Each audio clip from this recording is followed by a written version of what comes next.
Amém. Louvamos ao Senhor por mais uma vez estarmos aqui aprendendo a sua palavra, dando os nossos bem-vindos aos que estão pela primeira vez e com certeza serão participantes sempre dessa igreja que se reúne aqui toda quinta-feira às 21 horas para nos debruçarmos na palavra do Senhor. A dinâmica aqui é uma dinâmica que o irmão Wilton, que é o nosso professor, ele vai nos ensinar hoje o livro de Atos dos Apóstolos, e logo após Romanos, Atos foi no último estudo da última quinta, e logo após é aberto às perguntas que os irmãos quiserem fazer, eximir todas as dúvidas, porque estamos aqui para isso. E eu queria agora passar para o nosso irmão Eliel, que ele vai orar e vai dar continuidade a esse nosso evento aqui nessa igreja maravilhosa. Eu tinha até me esquecido, Eliel. Tá ligado. Pode ficar à vontade, Amém. Tá bom? Deus te abençoe. Senhor, nós te bendizemos nesta noite, glorificado seja o teu nome, exaltado seja o teu nome, Pai, por esse dia que tu nos permitiste viver, cada um de nós desempenhando as mais diversas atividades. E nesse momento, Senhor, já caminhando para o final da noite, nos reunimos mais uma vez como Igreja de Jesus Cristo, no propósito, Senhor, de aprendermos mais da tua palavra. Obrigado, Senhor, pelas bênçãos que temos recebido e pelo desejo que teu Espírito Santo tem despertado em nosso coração para buscarmos conhecer mais e mais da tua vontade.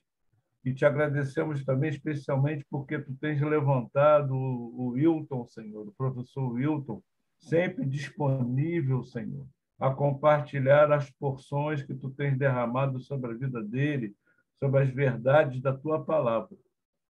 E que hoje, nesse estudo que estaremos fazendo da Epístola de Paulo aos Romanos, tu possas acrescentar um pouco mais, Senhor, da tua palavra que já está no nosso coração, para que venhamos entender, que possa ser revelado, Senhor, o que tem de novidade para nós nesta noite.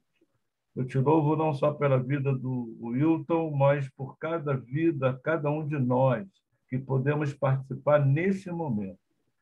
Que tu abras o nosso entendimento, que todo espírito contrário seja desfeito, caia por terra, e que sejamos terra fértil para receber mais essa semeadura e que possa frutificar, não só para o nosso proveito, mas que possamos compartilhar as boas novas do reino com aqueles que precisam ser alcançados por essa verdade de salvação.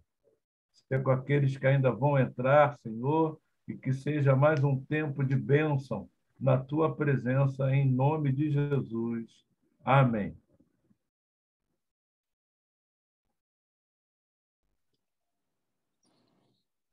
Amém.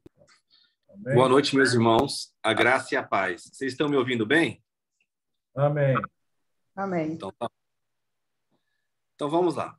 Conforme o irmão Isaías disse, hoje a gente vai estudar a carta de Paulo aos Romanos. E vamos seguir aquela dinâmica. Eu vou fazer uma breve introdução para depois vocês comentarem, a gente trocar ideias acerca do texto. A carta aos Romanos, ela é considerada por muitos a principal carta de Paulo. A principal carta. Por quê? Porque nessa carta a gente verifica o que para muitos é o evangelho de Paulo, ou seja, é o entendimento de Paulo acerca da pessoa de Jesus e que ele coloca de uma forma que, modernamente, a gente pode dizer que ele sistematizou os assuntos. É perigoso usar essa palavra sistematização, mas é só no sentido da gente ter uma noção. Por quê? Porque as doutrinas, elas estão muito bem colocadas nessa carta aos Romanos. Então, por isso que a gente vê ali um embasamento muito grande do ensinamento paulino. A gente pode dividir essa carta da seguinte forma. uma divisão mais ampla, depois eu vou dar uma mais detalhada. A mais ampla é o seguinte: de Romanos 1 a Romanos 11 é a explicação da doutrina. Então, do 1 ao 11, ele vai explicar a doutrina. Do 12 ao 16, ele vai falar acerca da prática da vida cristã. Ok? Então, do 1 ao 11, ele vai falando da sua doutrina, vai colocando ali os pontos necessários. E do 12 ao 16, ele fala da prática da vida cristã. Paulo nunca foi a Roma, né? Antes, ele não tinha fundado essa igreja antes do envio da carta. Ele não tinha ido para Roma. Isso é bem interessante. Ele, apesar de conhecer os irmãos, ele nunca tinha ido a Roma. Aí as pessoas perguntam, então, como é que ele conheceu os irmãos? Possivelmente em outras viagens, né? Ele teve contato com alguns irmãos que eram de Roma e que estavam nessas localidades onde Paulo passou. E aí esses irmãos levam notícias, comunicam para ele as necessidades. Essa carta tem uma característica muito interessante. Lá no capítulo 16, a partir do verso 20, você vai ver que ele fala da igreja e ele comunica que é Tércio, né? O Tércio escreve que ele está escrevendo a carta, né? Então tem muita gente que se confunde, fala, ué, como é que Tércio está escrevendo a carta se é Paulo que é o autor? Então, ali era o trabalho de amanuense. O que é isso? Alguém escrevia o que o outro ditava. Paulo, ele é o autor da carta no sentido de que ele dá a ideia do conteúdo. O conteúdo sai de Paulo, mas quem escreve é o Tércio. Então, o próprio Tércio ele vai fazer essa referência lá no final da carta. Então, tem mais um irmão aí junto de Paulo nessa composição. O intento de Paulo escrever essa carta, conforme está lá em Romanos 15, é uma viagem que ele quer fazer para a Espanha. Então, ele manda essa carta com o intuito de obter os recursos necessários para a sua viagem. É muito interessante isso. Depois os irmãos podem ver lá em Romanos 15. Como que a gente pode dividir, então, mais detalhadamente essa carta? Eu disse para vocês que do 1 ao 11 é a parte doutrinária, teológica, e do 12 ao 16 é a parte específica da vida cristã, a parte prática. Mas como que a gente pode desenvolver mais isso? Então, vamos lá. A gente pegar Romanos 1, Paulo vai começar a tratar acerca da questão do pecado. Como que o homem é pecador e ele se apresenta diante de Deus. Se Deus é santo, se Deus é justo. E esse é um tema recorrente na história cristã. Por exemplo, Martim Lutero, ele teve uma revolução na vida dele quando ele entendeu ali Romanos 1. Né? Os versículos 16 e 17 causaram um impacto muito grande em Martim Lutero. Alguns autores dizem que todos os movimentos espirituais que foram profundos, eles tiveram participação da Carta aos Romanos. A Carta aos Romanos foi o direcionador de muitos movimentos espirituais. Então, no capítulo 1, Paulo trata disso, a questão do pecado e como que esse pecado se manifesta na natureza humana e principalmente entre os romanos, quando ele fala da prática ali que havia na cidade de Roma. O capítulo 2 e o capítulo 3 seguem nessa demanda, onde ele trata dos pecados cometidos pelos judeus e depois dos pecados cometidos pelos gentios. E aí qual que é a frase célebre que surge daí, né? Que todos pecaram e estão destituídos da glória de Deus. Romanos 3, 23. Então, Paulo coloca todo mundo no mesmo bolo. Fala, olha, seja gentil, seja judeu, seja conhecedor da lei ou não, todos pecaram e estão destituídos da glória de Deus. Então, a partir de Romanos 4, aí ele vai desenvolvendo essa questão de como que se dá a resolução do problema. Se o homem é pecador, se todos pecaram, como esse homem terá acesso a Deus? E aí nós chegamos nas doutrinas mais preciosas, né, que nós temos. Então, Paulo vai começar a desenvolver o tema da fé, da justificação pela fé, da morte com Cristo, da morte para a lei, né, o homem diante da lei, e a vida no Espírito, a partir de Romanos capítulo 8. Ele vai explicar que o homem não tem nenhuma condição justa diante de Deus, mas que a graça de Deus se manifesta. Então, aonde existe o pecado, a graça vai superabundar. E aí ele precisa fazer uma correção de rota, né? Porque se o pecado ele não tem eficácia contra a graça, qual que era o pensamento lógico? Se onde abundou o pecado superabundou a graça, qual que é o pensamento lógico? Eu vou pecar muito para que venha mais graça sobre a minha vida. Então ele começa a corrigir isso. Ele fala que os cristãos já estão mortos para o pecado. Só que aqui é muito interessante a gente entender a estrutura do texto. Eu estou falando de Romanos 5, 6, 7 e 8. Por que a gente tem que conhecer a estrutura textual? Porque Paulo ele faz um uso de algo chamado digressão. Ele faz isso em várias das suas cartas, né? Então a gente tem que ter um cuidado ao ler as cartas de Paulo, porque ele faz a digressão. O que é digressão? Ele começa a falar de um assunto, aí ele sai para falar de outro, para exemplificar o assunto, aí ele volta naquele assunto primeiro. Onde que a gente vê isso bem claramente? Lá em Efésios 5. Você pode ver que lá em Efésios 5 ele faz um jogo ali entre casamento, homem e mulher, e Cristo e a igreja. Então ele vai abordando, vai e volta. Só que ele é mais claro, por quê? São textos próximos.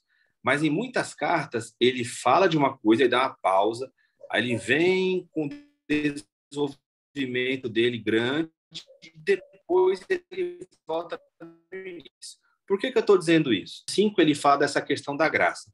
Aí ele começa o 6 afirmando que nós vencemos o pecado, que nós já morremos com Cristo, fomos crucificados com Cristo. Romanos 6, 6. Aí no Romanos 7, parece que aquele homem que é vitorioso contra o pecado, parece que ele cai novamente. Porque ele diz o seguinte, ele vai falando que não há eficácia, porque o homem não tem bem nenhum no seu interior, e ele fala, miserável homem quem sou. O bem que eu quero fazer eu não faço, mas o mal que eu não quero fazer, esse eu faço. Aí você fala, lá em Romanos 6, ele proclama a vitória sobre o pecado.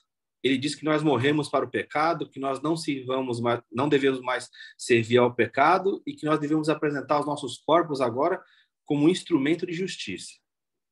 Aí no Romanos 7, parece que cai tudo de novo. Aí o que está acontecendo aí? Paulo está tratando de duas coisas. É os que eu falei para vocês da questão da digressão. Em Romanos capítulo 6, ele mostra a situação do homem diante de Deus e o homem para com o pecado. O que Deus fez? Deus aplicou a cruz. A cruz é a solução definitiva para a natureza pecaminosa. Só que em Romanos 7, ele volta a uma situação que é qual? É o homem diante da lei. Então, é o homem que se subordina à lei. É o homem que ele chama de carnal aqui. Carnal, para Paulo em Romanos, essa palavra carnal é uma palavra muito difícil, porque ela tem vários significados, né? Carnal, para Paulo, aqui em Romanos, não é o sentido de carnalidade que a gente tem lá em Gálatas, por exemplo. Carnal aqui é o homem que vive debaixo da lei. É aquele que tenta se justificar perante a lei. É o mesmo sentido quando ele vai tratar essa questão do legalismo. Então, o que ele fala? Esse homem carnal está perdido, ele está desesperado. Por quê? Não tem nenhuma vitória para ele. A lei é santa, a lei é justa, a lei é de Deus. Então, o homem perante a lei não sobra nada para ele. Ele é condenado e sem chance de ter vitória. Só que aí ele coloca o homem no desespero, né? Ele vai em Romanos 7, trabalha essa questão para chegar em Romanos 8, e aí ele aplica Cristo de novo. Então, são dois momentos que ele está fazendo aí. Então, a gente não pode pegar esses textos isolados, a gente tem que entender o contexto. E o que ele fala? Mas graças a Deus que nos dá a vitória em Cristo Jesus. Portanto, agora nenhuma condenação há para os que estão em Cristo Jesus, que não andam segundo a carne. O que é andar segundo a carne? É buscar agradar através do cumprimento da lei, né? Mas segundo o Espírito, que é a lei do Espírito e vida que está ali na pessoa. Então, aí Romanos 8 é um capítulo fantástico. Romanos 8, para muitos teólogos, é o capítulo mais importante da Bíblia Sagrada. Muitos teólogos de gabarito, eles dizem, Romanos 8 é o ápice da revelação divina. É como se fosse o cume da montanha. É o texto mais precioso que nós temos na Bíblia. Por quê?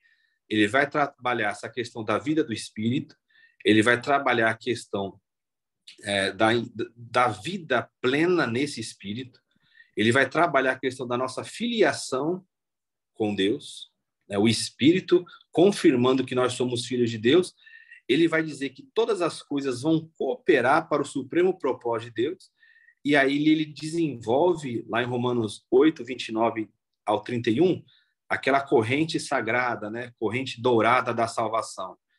Aos que de antemão conheceu, também os predestinou para serem conformes à imagem do seu Filho. Né? A predestinação aí não deve gerar um debate se nós somos eleitos individualmente ou corporativamente. O assunto aí é que há um caminho que Deus traçou, que é qual? Nós sermos transformados à imagem de Jesus. Né? E aí ele vai comentar toda essa linha, né? Então começa com pré-conhecimento, depois com a predestinação, aí depois ele fala acerca do chamado, da justificação e da glorificação.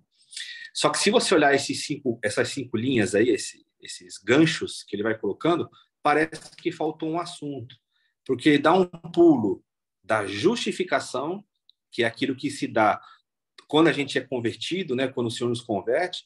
Ele trata isso em Romanos 5, verso 1, que nós somos justificados e agora nós temos paz com Deus. Então, ele dá um pulo da justificação para a glorificação. Só que a glorificação é um ato que ainda não ocorreu.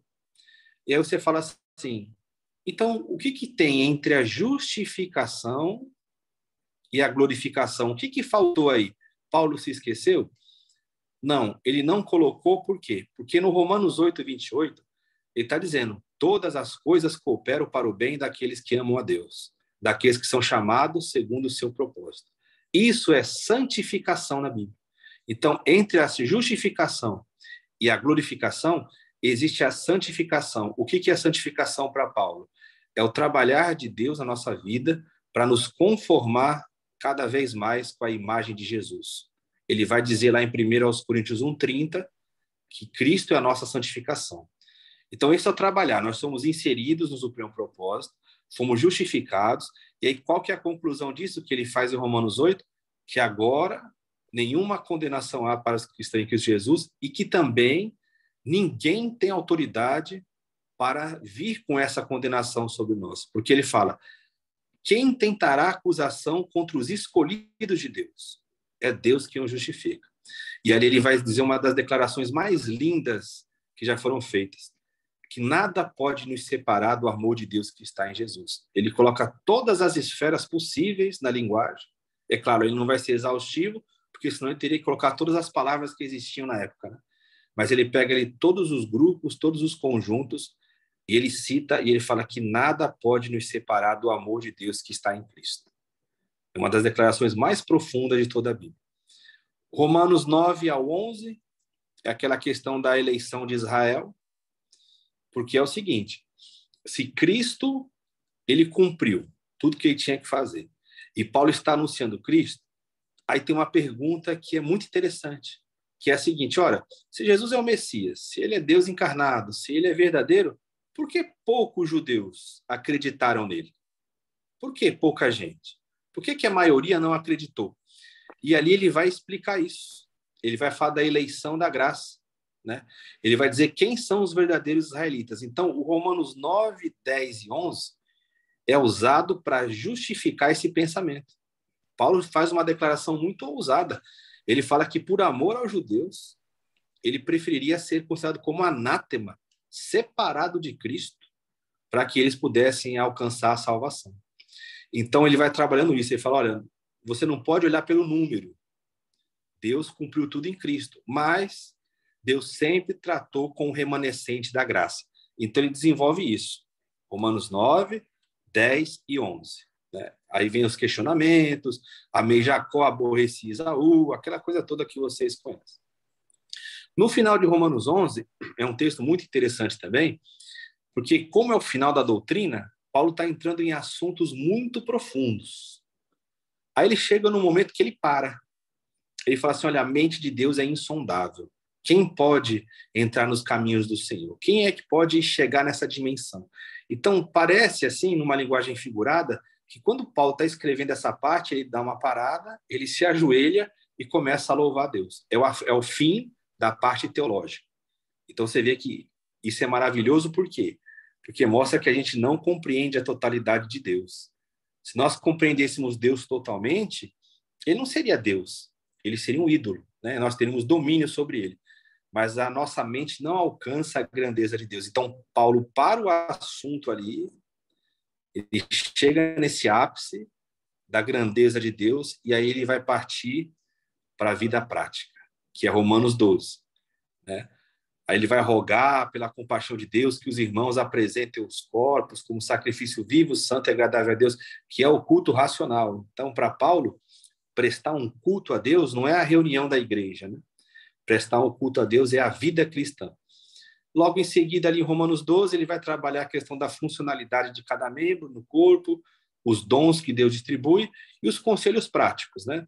A questão ali da submissão às autoridades, a questão do tratamento do fraco e do forte na fé, o aconselhamento acerca do reino de Deus e as exposições até o final.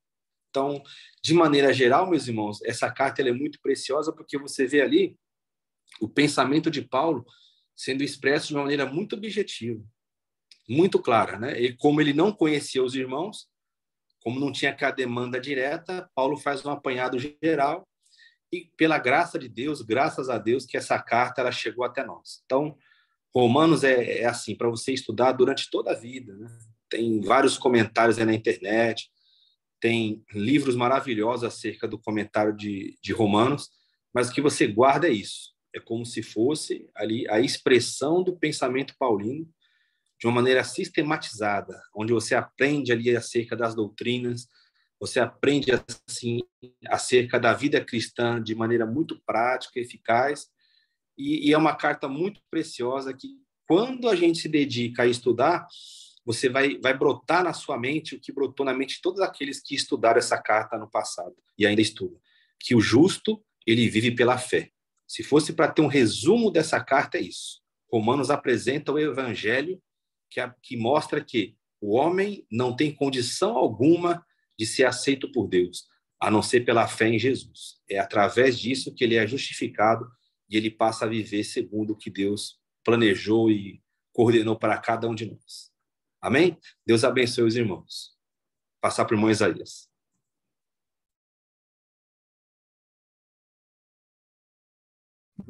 Eliel.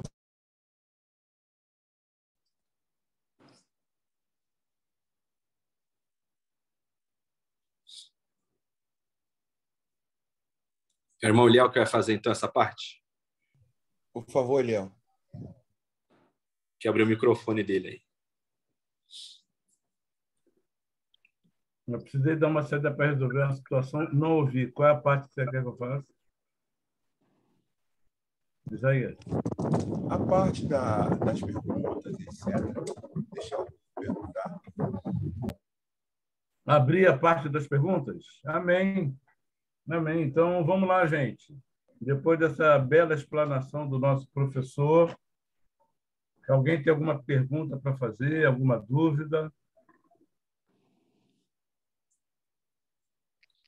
Entendendo um pouco mais como ele abordou a essência da carta aos Romanos? Ninguém? Então, eu já vou abrir com uma pergunta. Sim. Que é uma coisa que não propriamente sobre a escrita da carta, mas de observar nas versões. Acho que você já até comentou isso uma vez, que eu fiz essa pergunta, mas vou repetir hoje, né? Quando a gente vai para a versão da carta de Paulo aos Romanos, na Almeida Corrigida e Fiel, né?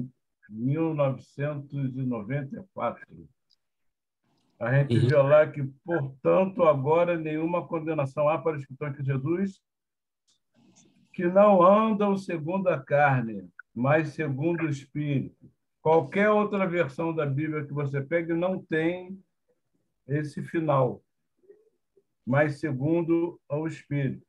Que não andam segundo a carne, mas segundo o Espírito. Todas param em Cristo Jesus, ponto. Não é uma vírgula.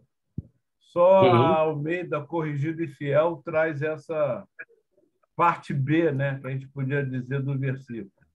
Por quê? Você qual o teu entendimento sobre isso? Eu estou aqui usando uma versão, uma Bíblia chamada edição comparativa Eu não sei se vocês vão conseguir enxergar. Deixa eu ver se consigo colocar aqui. Vê a dinâmica dela? Ela tem 2 textos, ó. É que tá ruim, né? Pô, legal, eu não conheço, não. Tá vendo? Ela tem 2 textos, né? São 2 versões. E é o que você disse. No caso aqui é a Almeida Corrigida Fiel e a NVI. Aí, exatamente nesse texto dá essa diferença. Isso ocorre, Eliel, por causa da fonte que é utilizada, que nós chamamos de os códices, né? São é a fonte. Qual manuscrito, em qual linha de manuscrito que as versões trabalham? Então, você vê lá que, para quem corta esse verso, e é uma Bíblia que explica, uma Bíblia de estudo, geralmente lá embaixo vai estar escrito assim: em alguns manuscritos consta a seguinte parte. Aí ele coloca lá a explicação: os que não andam segundo a carne, mas segundo o Espírito. Nas Bíblias de estudo, que o texto está completo, e quando a Bíblia ela é uma Bíblia detalhada, ela vai colocar lá embaixo: observação, em alguns manuscritos não consta a expressão os que não andam segundo a carne, mas segundo o Espírito. Então, assim, depende muito do manuscrito que é utilizado. Isso ocorre em vários textos, né? Você pode pegar, por exemplo, o final do Evangelho segundo Marcos. Em muitas versões, acaba no verso 8. Se eu não me engano, a Bíblia das Testemunhas de Jeová, se alguém tiver aí uma versão dela, acaba ali. As antigas acabavam ali. A moderna, não sei. Eu tenho ela, só que não estou com ela aqui. Então, ali vem assim... Isaías pode ver ali se ele tiver. Fala assim, segundo os manuscritos mais antigos, não consta essa passagem. Isso aí é direto quando você conversa com uma pessoa que é testemunha de Jeová, ela cita isso. Aquela passagem da mulher adúltera, lá, que é chamada de mulher adúltera, né? Infelizmente, ela é lembrada assim, lá de João capítulo 8. Aquela história, se você pegar a Bíblia de estudo, vai dizer, nos manuscritos mais antigos, não consta do Evangelho de João. Aí foi inserido ali. Aí vai dizer assim, em alguns manuscritos consta do Evangelho segundo Lucas. Aí, se você olhar a história mesmo, em João, se você retirar essa passagem, o contexto fica bem claro. Aí foi inserido ali. Tudo bem, isso não tem importância para a história, mas é questão de estudo bíblico e é como você me perguntou. Então, assim, várias passagens da Bíblia você vê que, dependendo do manuscrito que é utilizado, não tem. Uma passagem bem polêmica também é aquela de 1 de João 5, versículos 7 e 8, que trata da Trindade. Eles vão dizer assim, você vai pegar uma pessoa que estuda essa questão de versões, ela vai falar assim, nos manuscritos mais antigos não tinha esse texto, isso aí foi inserido para afirmar a doutrina da Trindade. Mateus 28, 19 é a mesma coisa. Então, esses versículos que eles aparecem assim, bem mexidos, alterados, né, depende muito do manuscrito que é utilizado. Amém. Amém. Glória a Deus. Não sei se alguns outros irmãos já tinham reparado esse detalhe que eu trouxe, né? Esse versículo em especial de Romanos, mas boa explicação. Obrigado, professor. Alguém tem mais alguma pergunta? Professor Hilton. Oi. Márcio, bem-vindo. Saudade de você, rapaz. Amém, meu irmão. Pimenta. Glória a Deus. Meu querido professor, é correto falar que essa carta foi escrita para os irmãos que moram em Roma ou para os romanos? E é pecado fazer que nem Tércio ali no final dos teus escritos, falar, eu, Márcio, acabei de pregar isso aqui porque eu escrevi esse boletim? Sim. É pecado isso? É a igreja, né? A igreja em Roma. Aí a gente apelidava, né? A gente não, os irmãos da época apelidavam pelo nome da localidade, mas eram os irmãos da região de Roma, né? As comunidades de Roma, com certeza. E é interessante isso, né? Porque as pessoas perguntam por que isso teve que ser dessa forma? Por que Tércio não ficou quieto e deixou o texto? Porque é o seguinte, Márcio, naquela época, você bem sabe que essa questão da autoridade do texto, ela era muito questionada. Então, Tércio, como era um companheiro de Paulo, era uma evidência de que aquela carta era uma carta paulina. Você sabe que existe muita disputa acerca das cartas paulinas. Alguns teólogos, principalmente os mais críticos, eles consideram que algumas cartas que têm o nome de Paulo não são de Paulo, que são da escola paulina. Isso não deve escandalizar a gente, por quê? Porque isso era uma prática normal da época. Você vê até Paulo citando isso na segunda carta aos Tessalonicenses, no capítulo 2 e verso 2. O que aconteceu ali? Alguém escreveu uma carta para Tessalônica, como se fosse o próprio Paulo, só que ali ele escreveu de maneira errônea. Ele trouxe um ensino contrário ao ensino que Paulo havia escrito.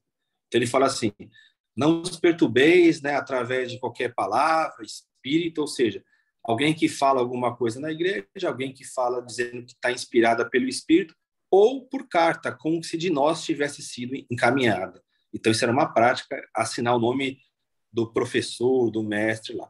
Então quando o Tércio ele coloca que é ele que está escrevendo, é mais uma garantia, uma validade de onde está vindo a carta, porque ele era um companheiro ali de Paulo, né? Ele era alguém que acompanhava. A carta demorou muito tempo para ser escrita, porque ela não era escrita dessa forma como a gente escreve hoje, né? Direto. Era feita naqueles materiais bem rústicos, e cada letra ali para ser formada era como se fosse um desenho.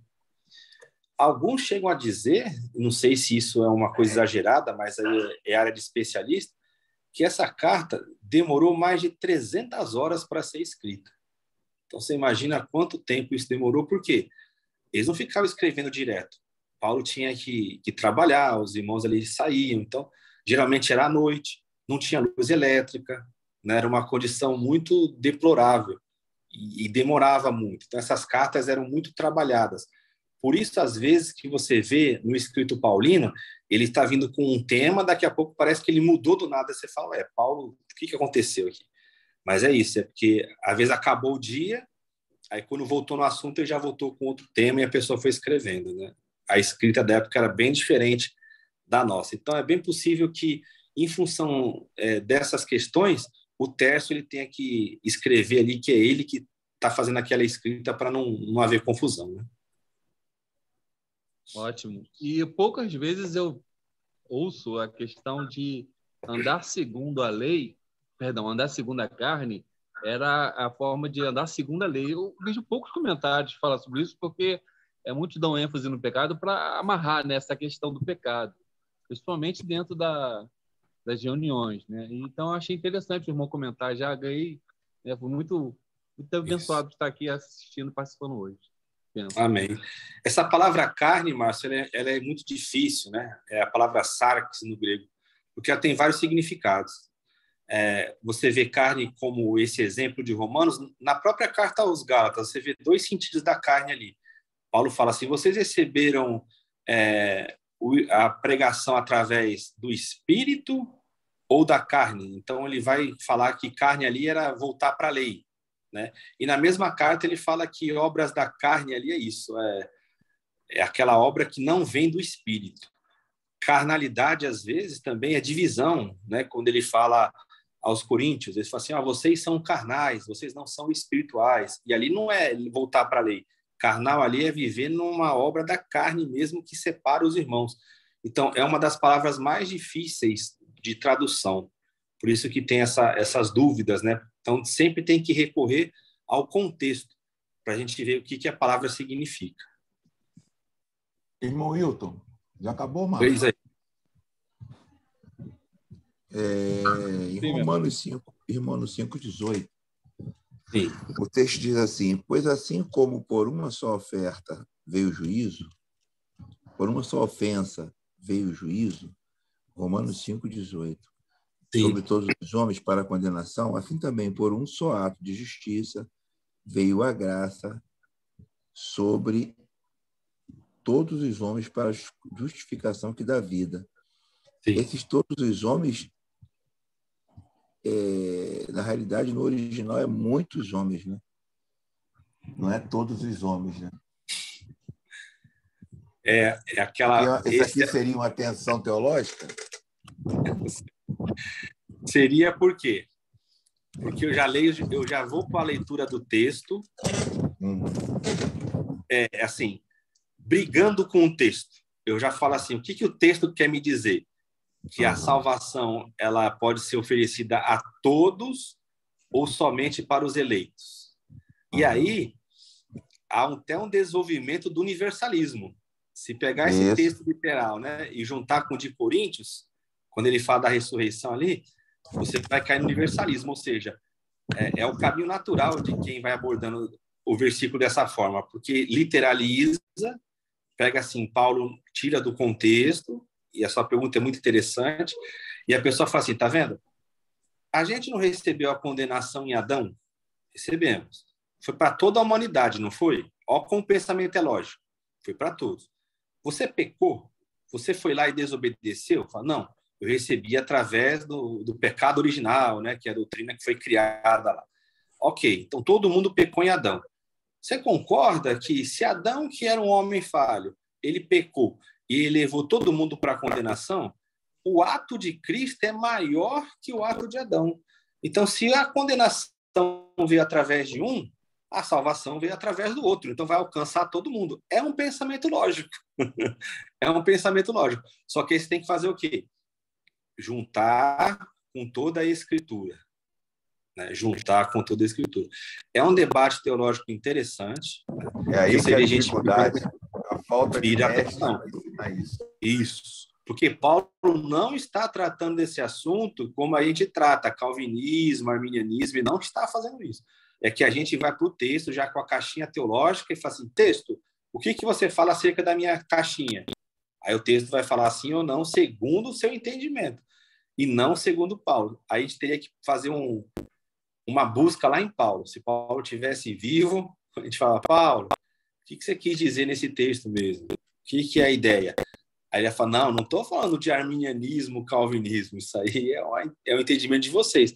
Eu estou falando de Cristo e Adão, eu não estou entrando no ponto de se alcança todos literalmente, se são todas as nações, todo tipo de gente, ou esse é cada um mesmo, né?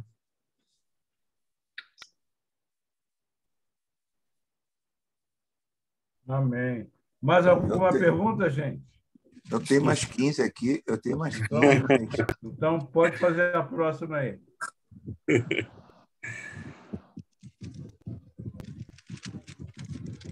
Eu quero fazer. Sim, diga. Ele vos entregou. Sim. Pode comentar sobre isso um pouquinho? Uhum. No início da carta em Romanos? Isso. Texto muito usado para condenar a homossexualidade, né? Muito usado. Bem, por incrível que pareça, o assunto ali não é homossexualidade. O assunto ali, o que é? É a impiedade que se praticava.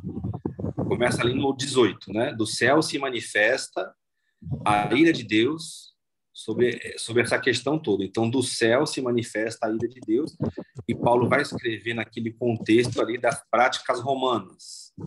O que acontecia ali? Toda vez que se fala de sexo nessa modalidade, homem com homem, mulher com mulher, não é da forma como nós tratamos o assunto hoje. Isso que a gente tem que fazer a leitura da Bíblia segundo o seu aspecto, segundo o seu contexto.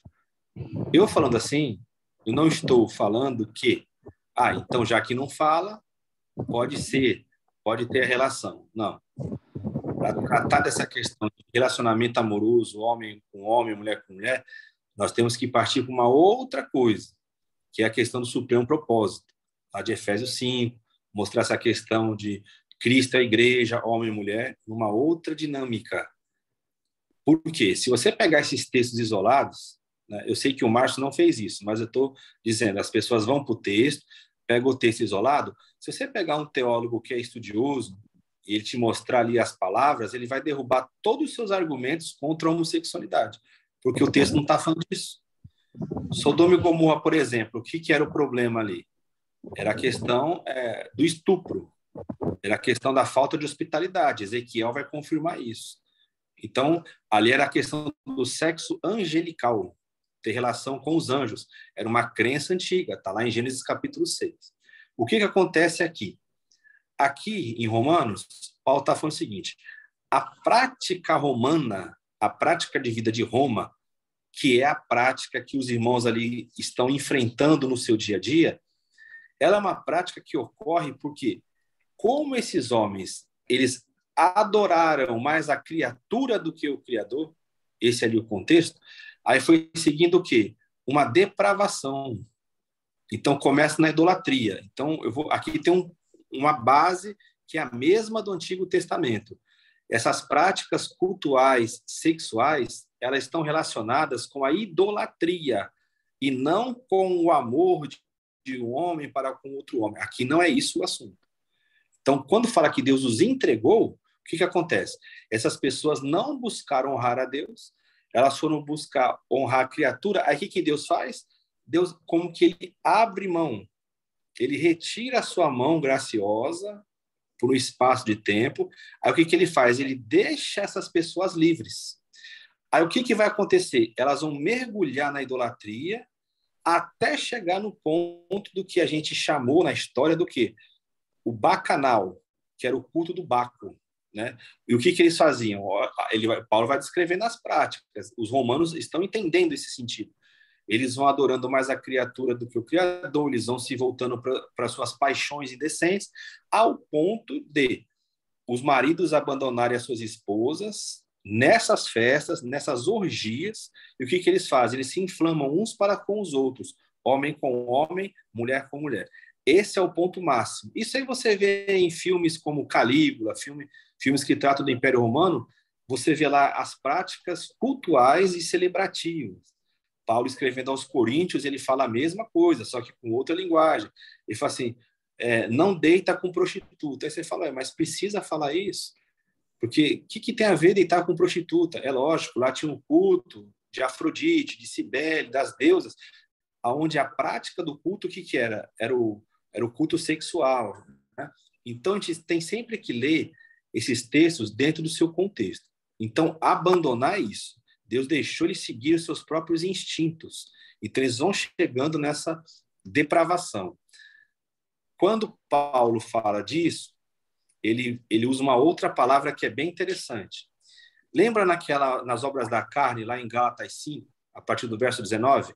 Ele usa uma palavra lá no finalzinho, que na maioria das Bíblias está escrito assim, glutonarias, uma obra da carne. Só que glutonaria ali também não tem o sentido que nós geralmente temos na nossa língua. Por isso que algumas versões não colocam glutonarias, ela coloca orgias. Eu não sei se vocês têm algumas versões aí, se os irmãos têm, que lá em Gálatas, se não me engano, está no verso 21, que é a última da listagem ali, né? Ele, ao invés de o tradutor usar glutonarias, usa orgias. Essa é a palavra melhor. Por quê? Glutonaria, para nós, é o quê? A pessoa que come muito. Aí você fala, isso é errado? É errado também. Mas o contexto ali, o que era? O que era essa orgia, glutonaria? Eram esses festivais, onde tinha comida em excesso, bebida em excesso, junto da prática sexual de um culto idólatra. É isso que é o sentido. Por isso que Paulo fala, porque era a realidade. Por que Jesus não toca nesse assunto? Porque lá onde Jesus estava pregando, você não via isso de maneira liberada. Agora, quando Paulo vai para o mundo gentil, ele está lidando com isso aí no dia a dia. Por isso que ele tem que falar, porque as pessoas falam, meu Deus, mas será que as pessoas precisavam aprender que não podia ter prostituição? Né? Sendo que prostituição também tinha um outro contexto. Né? A gente sempre tem que fazer essa transposição. A Bíblia é um escrito antigo. E a pessoa não está escrevendo para a nossa geração, ela está escrevendo para a geração dela. Né? Por que é difícil fazer a leitura do texto bíblico dessa forma? Por que é trabalhoso? Porque, primeiramente, nós estamos aqui, Márcio, com uma versão bíblica, com uma tradução. A Bíblia não foi escrita em português. Né? O que nós temos aqui é uma tradução. E a tradução, o que ela tem que obedecer? Ao sentido do texto.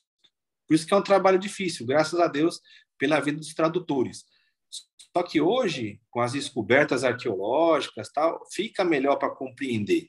Né? Uma palavra na Bíblia que a gente interpreta dentro da nossa mentalidade, mas que para a época não era isso. Por exemplo, quando Jesus fala dos malakoi, né, que é a palavra muito usada para falar de homossexual. O malakoi era o delicado. Aí o que era esse malakoi na época? era o contexto de homossexual que nós temos hoje? Não, era outro contexto. Era o rapaz lá que era abusado, era o que servia ao cafetão, né, da época. Então, assim, é sempre buscar o sentido das palavras. Então, quando Paulo aborda em Romanos 1 a questão aí de que ele abandonou, que ele deixou ele seguir os seus próprios instintos, é isso. Ele escrevendo ao pessoal de Tessalônica, ele fala a mesma coisa. Ele fala assim, olha, pois eles não, 2 Tessalonicenses, capítulo 2, a partir do versículo 7.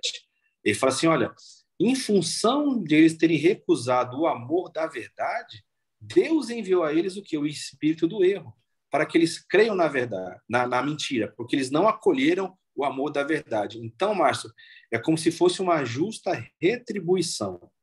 Eu sei que é difícil a gente pensar assim, né, acerca de Deus, mas Paulo ele não tem pudor de esconder isso. Ele fala de maneira bem clara. Ele fala, olha, eles não acolheram a verdade, o amor da verdade chegou até eles. O que Deus faz? Envia a operação do erro. Paulo é um homem que fala segundo os judeus. Os judeus eles não tinham esse tato de falar, ó, o espírito mal vem da parte do Senhor, o que é Deus criou o bem, criou o mal.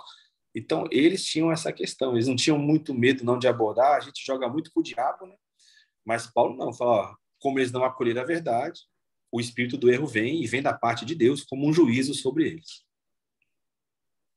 Eu me lembro que nós tivemos essa aula aqui, foi muito boa, Eliel, não sei se o Eliel dá, sobre essa questão de o que a Bíblia fala sobre a homossexualidade. Não estava não. E o Hilton até brincou que chegou na sala de aula no seminário e falou, olha, eu vou aqui me apresentar como homossexual e vocês vão tentar me enquadrar à luz da Bíblia, da palavra de Deus. E o Hilton foi desconstruindo todos os versículos que ele usava, foi desconstruindo. Então, eu já vi também na internet pessoas desconstruindo e existem teólogos homossexuais, teólogos gays que vão profundo e desconstroem. Mas o Hilton também ensinou que o versículo que chave, né, para utilizar-se é Gênesis 2, né? Sim. Que Deus fez homem e mulher, não é isso? Esse aí ninguém consegue. Esse é o supremo propósito, né? Esse é o supremo propósito, exatamente. Mas vamos lá. Eliel, por gentileza. Eu tenho pergunta aqui, ninguém quer fazer. Só está eu e Márcio fazendo, a irmã Rose está ali 15 perguntas, mas não quer fazer nenhuma.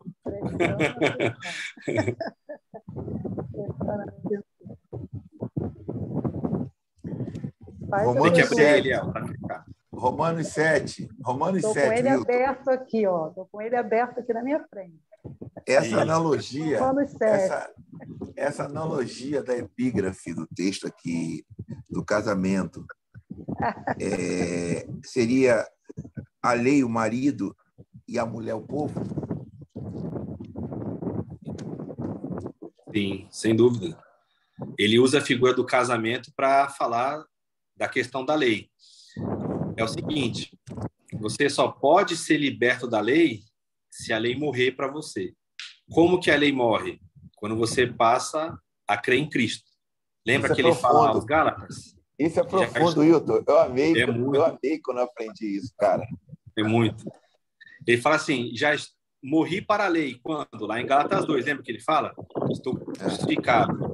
Já morri para a lei, mas estou crucificado com Cristo. Então você passa de ser uma pessoa que era casada com a lei para ser casada com Cristo.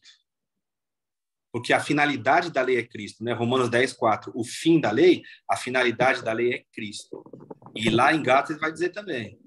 Fala, olha, a lei serviu como um aio, como um pedagogo para levar até Cristo. Agora você pertence a Cristo. Não é que a gente considera que a lei não existe mais. A lei é eterna, mas ela tem que apontar para Cristo.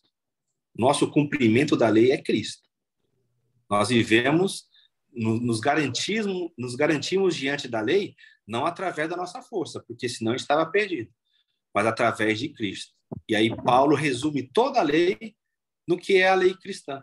Paulo ele era muito ousado, ele era um homem que hoje a gente ia chamá-lo de herege em alguns lugares. Se você olhar, por exemplo, Gálatas 5:14, ele fala que a finalidade ali dos mandamentos, ele se resume em um só ponto. Eu até falei lá na igreja, lá, a irmã Rose estava lá. Quando a gente cita assim, Gálatas 5,14, a gente fala assim, o propósito da lei é uma coisa, a lei se resume numa coisa, amar a Deus e ao próximo. Eu falei, não, Paulo não falou amar a Deus ali, não. Paulo fala assim, o resumo da lei é esse, amar ao próximo. Aí você fala, mas cadê Deus? Paulo tirou Deus da história? É que Paulo já entendeu, assim como João entendeu, que amar a Deus é amar o próximo. Deus, ele escolheu ser amado no próximo. Deus não quer que você fique lá na igreja, aleluia, glória, eu te amo, e você odiar seu irmão. Isso não vale nada. E é interessante que Deus se manifesta no próximo, né? Nós aprendemos aqui isso, Deus se manifesta no próximo. Jesus, Mateus 25, ele diz que quando vocês cuidam dos necessitados, dos pequeninos, vocês estão cuidando de mim. E aqui eles falam, não, mas quando nós cuidamos de ti? Então, esse é o amor horizontal, né? Vertical, né? Esse é o amor vertical. Vertical ou horizontal? Horizontal. Esse é o amor. E existe uma questão, Milton, que você falou sobre a lei, que muitos ainda resistem em observar quando Hebreus, ali, o escritor dos Hebreus, ele fala que a lei era falha. Uhum. Que a lei era falha. E as pessoas dizem, não, que tal, porque ele não entende que a lei foi completou-se em Cristo ali. Isso. E Tiago também trabalha isso, né? Tiago fala assim, tudo bem, você quer viver pela lei? Ok. Mas se você falhar em um só ponto, você é culpado de toda a lei. Fala em Tiago não, professor. Aquilo que você falou lá está no meu coração até agora. Aquele estudo sobre Tiago. Que bênção, hein? Sim. Tiago é escrito tremendo. Viu, Isaías? Para de chorar quando te chamar de herege. O professor falou hoje que está ali na turma de Paulo. Boa noite. Tudo bem, Isaías? Boa noite. Hoje o herege desculpa aí antes de cortar, irmão. Hoje os hereges são Ed Renekiewicz, Caio Fábio, esses são os hereges de hoje.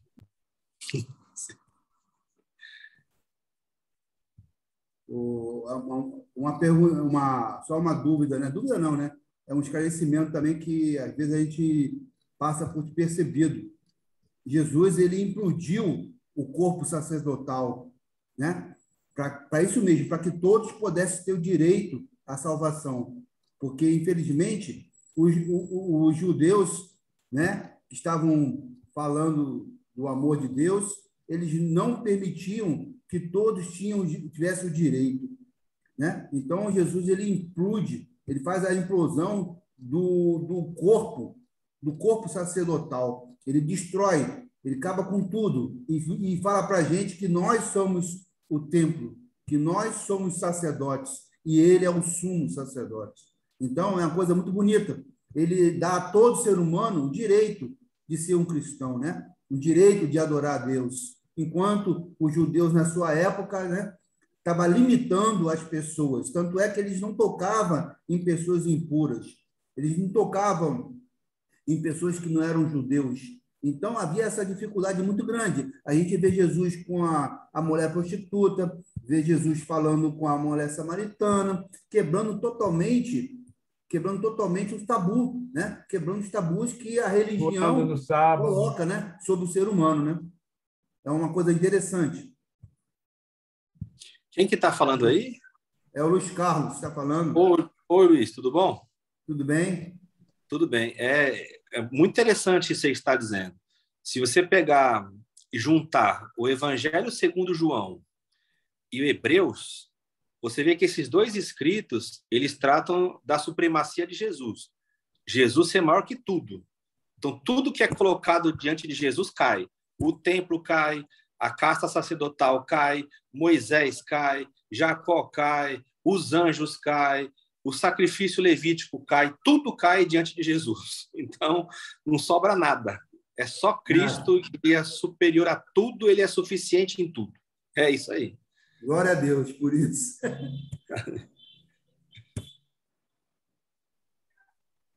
E aí, muito boa aula, tá? Muito boa aí as explicações. Amém. Seja bem-vindo. É isso que nós precisamos como cristão, buscar conhecimento, enquanto tem alguém disponível que está estudando, que está se dedicando para ensinar, abrir o entendimento, né? Para que o Romanos 12:2 possa surgir efeito, né? Senão Sem não tem dúvida. efeito. Muitos estão 20 anos na igreja e continua a mesma coisa, porque não houve entendimento ainda, né? Sem dúvida, sem dúvida. Eliel, por favor, eu gostaria de... o melhor momento, esse que eu gosto, é o momento do ofertório. Segura as carteiras aí, porque é o momento do ofertório, Eliel. Posso, Eliel? Amém. Segurar ou soltar? É segurar ou soltar? Soltar, soltar. Né? Porque inclusive, você tem aí, Eliel, o número do Pix do Hilton? Não tenho, não. Eu vou fazer a introdução e você vai falar. Por favor. Né? Porque da mesma maneira que o irmão Luiz aí exaltou o fato de ter alguém que destrinche a palavra, né? É muito bom nós estarmos diante de alguém que conhece, entende a revelação que Deus dá, porque o que o irmão falou não era texto desconhecido de ninguém. Ele não trouxe nenhum texto que nós não tivéssemos ouvido. Falar assim, puxa, nunca ouvi esse texto.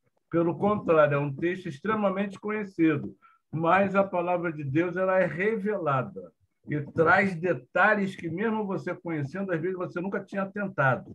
E ele usa irmãos para nos trazer isso, mas isso requer dedicação, busca de ouvir Deus falando, e temos uma pessoa que tem feito isso, não apenas no estudo de hoje, mas em todos os estudos que temos desfrutado. Então, a Bíblia diz que a quem honra, honra, não é isso? Digno é o trabalhador do seu salário.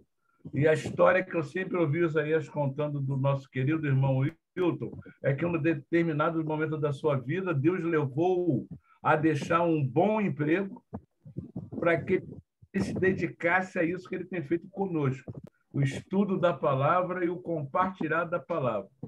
Então, nós precisamos, de alguma maneira, abençoá-lo. Então, Isaías vai estar dizendo o número da conta dele, e aquele que Deus tocar o coração, sejamos participantes dessa obra, né? Generosos. A conta do nosso irmão Hilton, eu vou dizer o Pix. O Pix é o CPF dele, que é 285-753-398-50. Repetindo, 285-753-398-50. Wilton José Chine. Wilton José Chine. Anotem aí e sejam generosos com o nosso professor para que ele possa, cada dia mais, comprar livros, mergulhar nesse contexto maravilhoso que é a palavra de Deus. Está faltando a pergunta da irmã Rosa aqui, ela tá, agora aumentou o número de perguntas, já foi para mim. A Rosa é besta. Uma pergunta, só tem homem? Porque eu só estou me vendo aqui, de mulher. Wilton, o pior que hoje, deixa eu ver aqui. A irmã Jacira está aí. Não, a irmã Jacira. Tá, Jacira. É uma Jacira. É uma dupla feminina. Aí, a Jacira aí. Tem um iPhone que eu não sei aí, né, Isaías? Os que sabem mais, falar mais, para que eu aprenda cada vez mais. A irmã Jacira. Tem um iPhone aqui que eu não sei quem é. Esse iPhone aqui é segredo. A gente não sabe se é homem ou mulher, né? Não sabe se é homem ou mulher, exatamente. Mas, por favor, irmã Rose. Mas, irmã Rose, tem vezes que tem mais mulher do que homem. É que hoje calhou de ser homem. Eu estou sentindo falta, porque geralmente Sheila não mais mulheres. Convida, irmã A Sheila Rose, saiu, né? É, a Sheila. Convida, irmã Rose. Vou convidar sim, vou convidar. Com certeza. Vai ser maravilhoso. Vou passar para as minhas amigas, minhas irmãs em Cristo. Amém. Gostei muito da aula, estou gostando muito. Muito interessante as perguntas. Queria fazer no capítulo 7 também a mesma pergunta, porque que legal. As pessoas muito, né? O 2 também. O 1, eu já ouvi falando muita coisa sobre aquilo ali, e hoje eu pude aprender, né, que não era daquela forma, Isso é bom demais. Legal. Vão muito para aquele lado, né, para bater, né, vamos colocar assim no sentido Isso. do povo, né? Infelizmente, isso é complicado demais. Falta de sabedoria. Exatamente. Buscar conhecimento. Exatamente. Mas O pode iPhone é o deixar Jonathan. É o Jonathan. Irmã Rose, anota meu nome aí, anota meu nome, que a irmã pode entrar lá no YouTube. Quem nos inscreveu na página do YouTube, que lá tem outros vários estudos que a irmã vai se deliciar e a irmã pode enviar para os seus amigas, por favor. É Isaías Campos dos Santos. A irmã entra lá e vai poder pegar, ficar à vontade lá. Eu passo o link para ela, Isaías. É. Eu passo o link para ela. Beleza. Não é Tércio, Sem não? terminar, eu passo para ela. O canal não é Tércio, não? É verdade. Isaías Campos dos Santos. Eu passo para ela o link, pode deixar. O Wilton, o Felipe Morelli fica ali quietinho, só rindo, não pergunta nada. Ele está cheio de Felipe é perguntas. benção. Ele tá sem som. Não, Felipe hoje eu benção. tô só ouvindo. Na próxima aula eu prometo fazer algumas perguntas. Tá bom? Tá legal. Tá joia. A Uma próxima Jacira tem alguma pergunta aí? Isso. A próxima é o quê? Primeiro aos Coríntios. 1 Coríntios, ok. Estarei lendo, estudando. Legal. Vai ser Aí Isaías vai parar de me processar, né? Que bom, professor, você vai ensinar ele essa carta. Né? Sim. Essa carta é muito preciosa. Na convenção Uma que eu igreja- participava na Assembleia de Deus, na convenção, Sim. houve uma eleição entre dois pastores. Nós observando assim, são pastores experientes, são presidentes de uma convenção com mais de 500 pastores, então são pessoas idôneas, né? Homens de Deus. E na eleição houve boca de urna, houve tudo que numa eleição não pode ocorrer.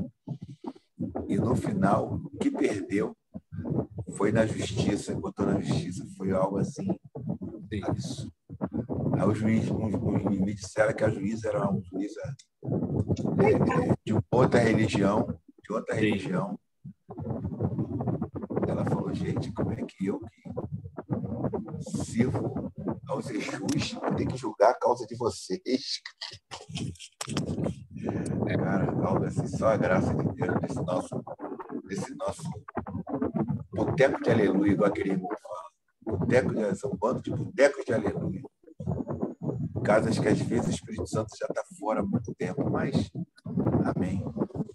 Eliel, quando acabar as perguntas, eu estou com fome aqui, quero ir para a cantina. Então, já para comer esse empadão que você trouxe com a irmã Rose. O empadão que você trouxe e o suco. Irmã Rose cozinha bem, Isaías. Então a irmã Rose trouxe o empadão e você trouxe o suco. Vamos aproveitar que está quentinho, está cheirando aqui o empadão. Irmão, esse assunto que o irmão falou em 1 Coríntios, capítulo 6, né? Fala sobre isso. Vamos aprender quinta. Fala sobre essa situação aí. Levar para fora.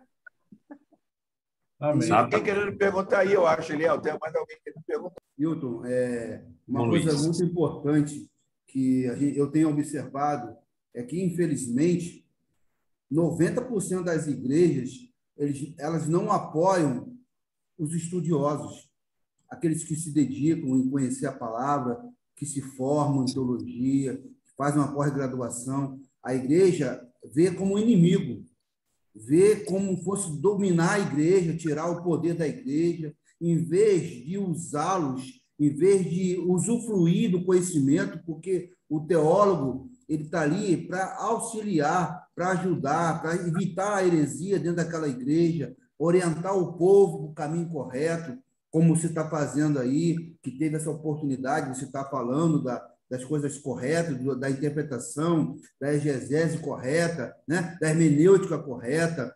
Então, isso, infelizmente, a gente encontra uma barreira muito grande. muito grande. Quando você diz que você é teólogo, que você é mestre, que você é doutor, parece que você viu o diabo na tua frente. Não existe aquele apoio, abraçar a causa. Poxa, nós temos aqui um teólogo que é formado, que é pós-graduado, que está aqui para nos ajudar a conhecer mais a palavra. Isso não quer dizer que você vai ser melhor que o pastor da igreja. Isso não quer dizer que você vai saber melhor que todo mundo, né? Mas pelo menos ajudar um pouco, melhorar um pouco essas heresias que nós vemos cada dia dentro da igreja. E por esse motivo, a heresia, cada dia que passa, aumenta dentro da igreja. E aquelas igrejas que abraçam essa causa, que apoiam essa causa, elas crescem, pelo menos no conhecimento. Porque a igreja não é estar cheia. Igreja é ter pessoas com consciência do que é o evangelho verdadeiro, né? Então, é meio complicado, né, Wilton? É muito complicado isso. Exatamente, meu irmão. Isso é uma coisa que eu sempre falo para os alunos lá no seminário. Eu falo, olha, a exemplo dos profetas do Antigo Testamento, você vai ser odiado, né? É para você ser reconhecido, amado. É exatamente o que você falou, não é tomar o lugar do pastor, nada, é você ser a pessoa que auxilia os irmãos no estudo, no conhecimento. Mas eles não gostam. Por quê? Esse número que você falou. Por que que eles agem assim? Porque eles são apegados às tradições humanas. Aí, quando você vem com a revelação bíblica, aí choca. Aí fala assim, olha, aqui é a Bíblia, a nossa única regra de fé e prática. Mentira, não é. Porque se fosse a Bíblia, a gente vai se inclinar perante a Bíblia, mas não é. Aí você bate no ponto da tradição deles, pronto. Aí critica o católico, né? O católico é a Bíblia mais a tradição. Me fala uma igreja grande evangélica que não é a Bíblia mais a tradição. Você vai falar da Bíblia lá, você toma pancada.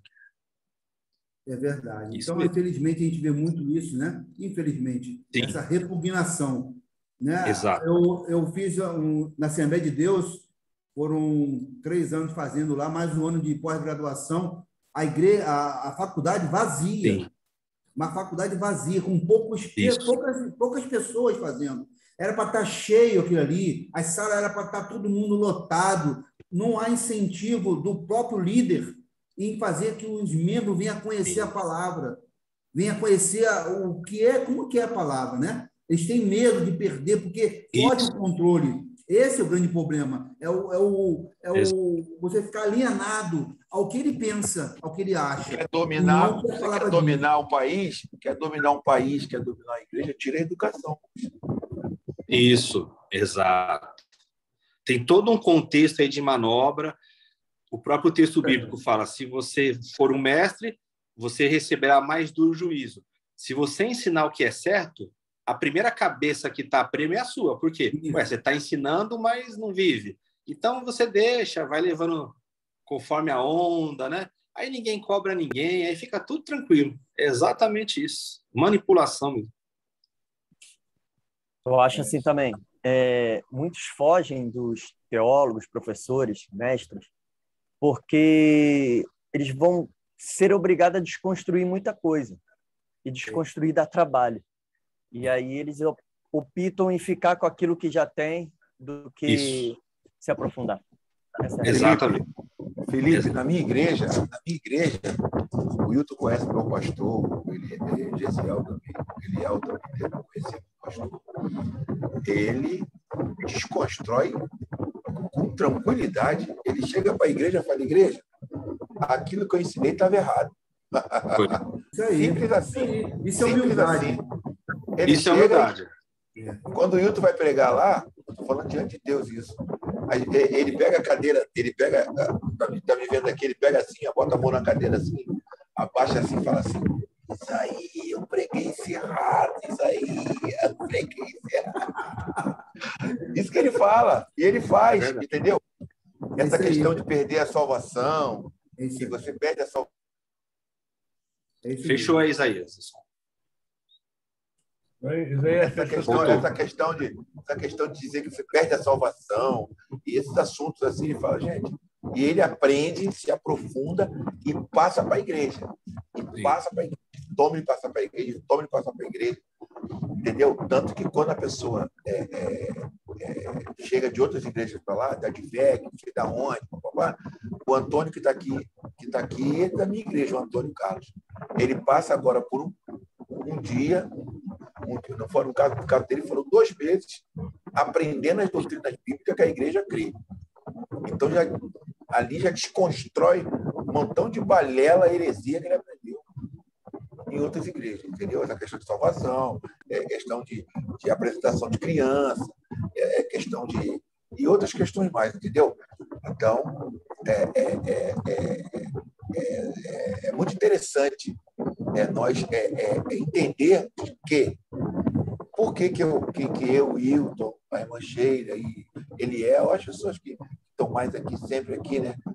Dentre todos aqui, irmã Jacira, nós nos preocupamos com isso. Preocupamos que a verdade ela seja difundida.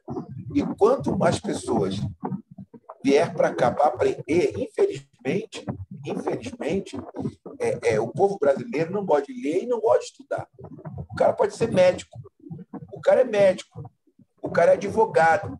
Ele sabe que hoje, no Supremo Tribunal Federal, teve lá um documento que foi votado em que vai dar um direito a ele, uma possibilidade de ele ganhar uma causa.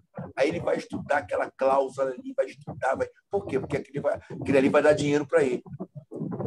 Ele, como advogado, vai dar dinheiro para ele. Como advogado, ele vai estudar aquela cláusula, vai se debruçar, vai ficar a madrugada toda estudando. Aí você chega na igreja e pergunta ao advogado: irmão, você sabe isso da Bíblia? Ah, eu não sei não. Um médico, você vê um médico, é neurocirurgião, cara. O cara sabe tudo de... O médico mais inteligente do mundo.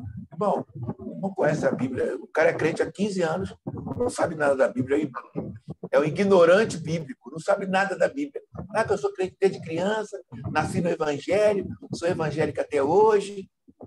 Glória a Deus por isso, nunca me desviei, sou neurocirurgião, sabe muita cirurgia que dá dinheiro para ele. Agora, da palavra que vai levar ele para o céu, ele não se interessa, não prioriza a palavra.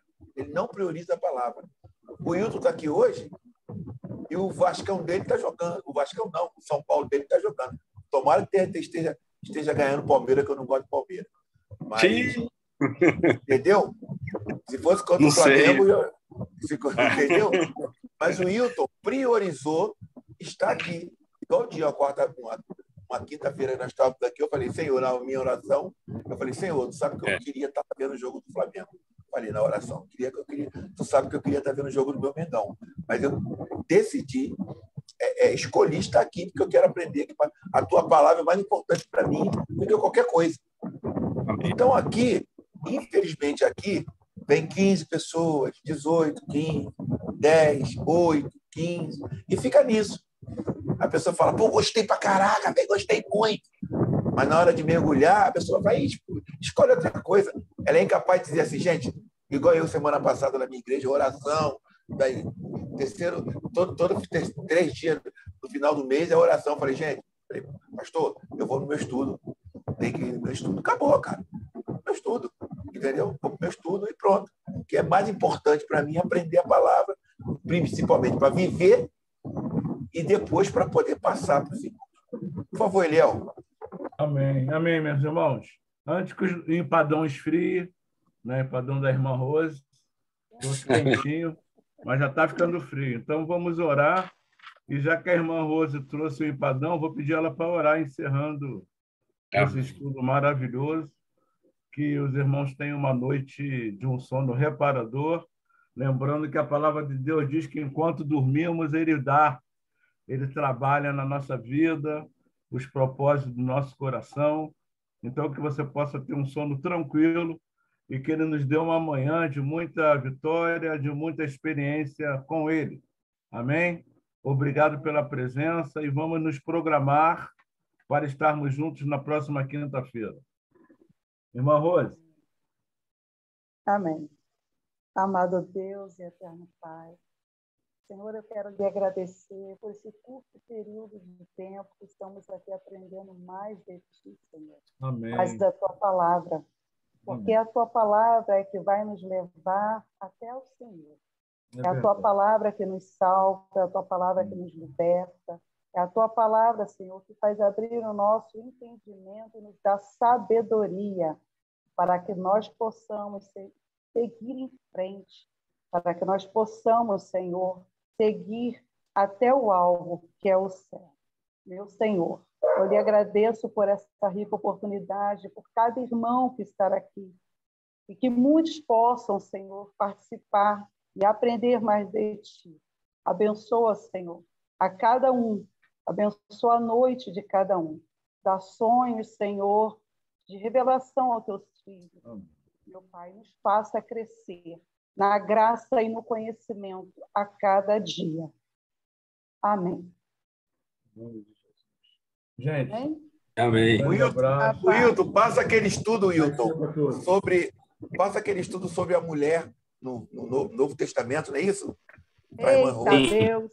Lembra daquele estudo, Wilton? Isso, rapaz. A irmã Rose está no grupo, não está, irmã Rose? Não. Eu vou mandar o link do grupo para ela, Isaías. Tá bom. Rapaz, é um grupo que não tem conversa, é só material. Eu vou te passar. Olha só, não tem ninguém machista aí, não, né? Não. Mulher pode falar, né? Pode, à vontade. Sempre. Aqui é igual Jesus. A mulher tem todo o direito. Eu sou assembleana e sei que tem muito machista lá dentro. Eita, é verdade. Assim, ó. É verdade. Mas aqui eles não chegaram ainda não. Aqui não chegaram ainda não. Glória. A paz, gente. Amém. A paz. A paz, meu irmão. Obrigado, Felipe. Glória, paz.